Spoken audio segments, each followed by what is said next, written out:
The Soviet Union was dissolved on December 26, 1991. Over the past 2 decades since then, Russia has faced a lot of obstacles in rebuilding and modernizing their military. Symbolized by the Russian bear and the double-headed eagle, the country of Russia is a massive contender on the global scale of power. But exactly how powerful is Russia? Welcome back to another episode of FTD Facts. My name is Leroy Kenton, and now guys, if you're new to this channel, be sure to hit that subscribe button, because here on FTD Facts, you get information about everything and everything. We do videos from countries, cities, as well as historical facts, religion, you name it. Also on this channel, we're going to be taking a look at the military power of these countries.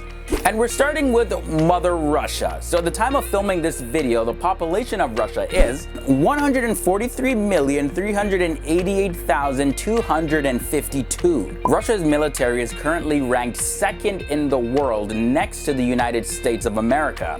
The total available manpower for Russia's military is 70 million.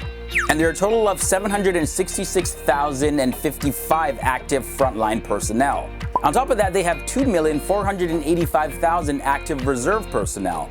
A military reserve force is pretty much a military organization that comprises of people from a country who combine their military role with their personal careers. And their main role is pretty much to be available if any time the army has to mobilize and they have to go out and fight. In terms of the land systems, we got to take a look at the tanks, the armored vehicles, and things like the rocket launcher systems. Russia's military has a total of 15,398 tanks, armored fighting vehicles total 31,298, and multiple launch rocket systems total 3,793. So now we take it from the land up to the sky.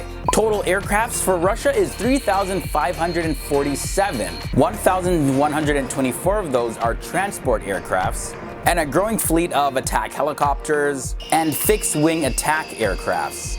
Now we could talk about the frontline personnel, we can talk about the aircrafts and all the land military systems that Russia has. But of course, everything comes with a price, and the financials actually play just as important of a role in military combat as does an aircraft. Russia's total defense budget is 46,600 million. Now, more recently than not, the Russian Federal Treasury did confirm that Russia's defense budget was cut by 25.5% for the year 2017. This reduction is Russia's biggest cut to their military budget since the early 1990s. This reduction follows a long period of time of large increases to Russia's defense spending, which grew by an average of 19.8% since the year 2011. But despite this cut, the 2017 budget remains about 14.4% higher. The Russian government had initially set out plans to reduce the defense expenditure in the draft of the 3-year budget for 2017 to 2019, and that was released on October 26, so we knew there was some sort of cut coming. But Russia has learned over the years how to mobilize their army a lot more efficiently, as well as focus on the most important aspects of their military. Lessons learned from experiences in Ukraine and Syria are also being integrated into Russia's military as it develops more and more. However, the Russian armed forces are still largely in an experimental phase. The modernization of Russia's military has yet to reach certain crucial parts of their military, but in some important areas like nuclear weapons, air defense, and long-range guided missiles, Russia has invested a lot of capital in those areas, and yeah, we see the results. There was a military reform that was launched by Defense Minister Anatoly Serdyukov, and that began just a couple of months after the triumph in August of 2008, where Russia was at war with Georgia. At that time, the Russian command, control, communications, and intelligence did not perform very well at all in that battle. Russian communication systems were outdated. Even certain essential equipment like GPS systems and precision-guided weapons couldn't even be used.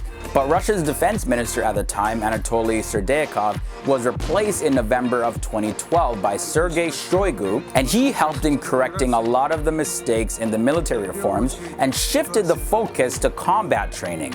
And we saw the results of the improved combat training that the Russian military was receiving in 2014 when we saw Russia take control of the Ukraine territory, Crimea. But as I mentioned before, several key elements of Russia's military still have not been touched by an ounce of modernization yet.